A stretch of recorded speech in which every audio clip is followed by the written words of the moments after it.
Hi friends, இன்றைக்கி நம்ம பார்க்க போகிறது ரொம்பவே ஈஸியாக பண்ணக்கூடிய சிக்கன் கிரேவி. இந்த ரெசிபி யார் வேணாலும் பண்ணலாம். பேச்சுலர்ஸ், பிகினர்ஸ் எல்லாருக்குமே ரொம்பவே சிம்பிளாக இருக்கும்.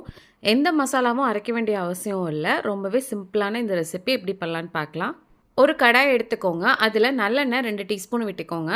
நல்லெண்ணெய் டேஸ்ட்டு ரொம்ப நல்லாயிருக்கும். இதிலையே பட்டை, கிராம்பு, கல்பாசி எடுத்து வச்சுருக்கேன். அதை இதில் சேர்த்துக்கலாம். அதோட கருவேப்பிலையும் சேர்த்துக்கலாம். ஒரு பெரிய வெங்காயத்தை இது மாதிரி குட்டியாக கட் பண்ணி வச்சுருக்கேன். அதையும் இதில் சேர்த்து நம்ம நல்லா வதக்கிக்கலாம். வெங்காயம் நமக்கு நல்லா வதங்கணும். அப்போ தான் டேஸ்ட்டு ரொம்பவே சூப்பராக இருக்கும். இப்போ பாருங்கள், வெங்காயம் நல்லா வதங்கிடுச்சு. இந்த டயத்தில் ஒரு தக்காளியாக கட் பண்ணி வச்சுருக்கேன். அதையும் சேர்த்து நல்லா வதக்கிக்கலாம். இப்போ நம்ம தக்காளி நல்லா வதங்கிடுச்சு. இந்த டயத்தில் இஞ்சி பூண்டு பேஸ்ட் 1 டேபிள் ஸ்பூன் எடுத்து வச்சுருக்கேன். அதையும் இதில் சேர்த்துக்கலாம். சேர்த்துட்டு நல்லா பச்சை வாசனை போகிற அளவுக்கு வதக்கிப்போம்.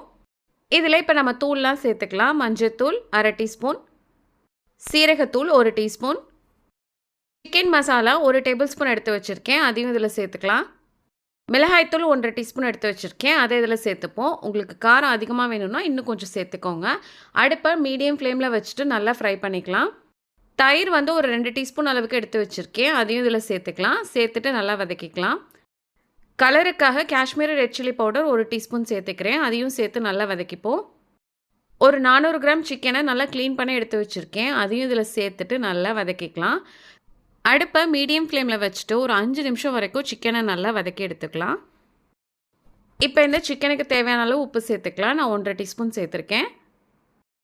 இப்போ மூடி போட்டு ஒரு 10 நிமிஷம் வரைக்கும் மீடியம் ஃப்ளேமில் வச்சு நல்லா குக் பண்ணி எடுத்துக்கலாம். தண்ணி எதுவும் இப்போ சேர்க்க வேண்டாம்.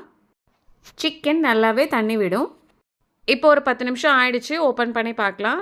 பாருங்கள், சிக்கன்லேருந்து எவ்வளோ தண்ணி வந்திருக்குன்னு. இப்போ இதில் நம்ம சிக்கன் வேகிறதுக்கு தேவையான அளவு தண்ணி ஊற்றி நல்லா மூடி போட்டு வேக வைக்கலாம். சிக்கன் டக்குன்னு வெந்துடும். ஸோ அதனால் ஒரு 10 நிமிஷம் வரைக்கும் வேக வச்சாலே போதும். அப்பப்போ கொஞ்சம் ஓப்பன் பண்ணி நல்லா மிக்ஸ் பண்ணி விட்டுட்டு க்ளோஸ் பண்ணிவிடுங்க.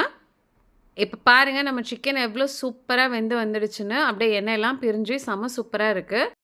நான் இதை கொஞ்சம் திக்கான கிரேவியாக ஆக்கணுங்கிறதுக்காக இதை இன்னும் ஒரு 10 நிமிஷம் சுண்ட விட போகிறேன்.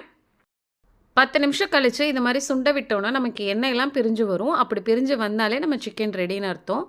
லாஸ்ட்டாக இதெல்லாம் நறுக்கி வச்சுக்க கொத்தமல்லி சேர்த்து நல்லா மிக்ஸ் பண்ணி இறக்குனீங்கன்னா செம்ம சூப்பரான சிக்கன் கிரேவி ரெடி ஆகிடுச்சு. இது நீங்கள் ரைஸ் கூட சாப்பிட்லாம், பிரியாணிக்கு சாப்பிட்லாம், சப்பாத்தி, பரோட்டா, இட்லி, தோசை எதுக்கு வேணாலும் சாப்பிட்லாம். செம்ம சூப்பராக இருக்கும். பார்த்தீங்களா எவ்வளோ சிம்பிளாக பண்ணிட்டோன்னு. பண்ணுறது தான் ரொம்ப சிம்பிள், ஆனால் டேஸ்ட்டு செம்ம சூப்பராக இருக்கும். நீங்களும் ட்ரை பண்ணி பார்த்துட்டு எப்படி வந்ததுங்கிறது கமெண்ட்டில் சொல்லுங்கள்.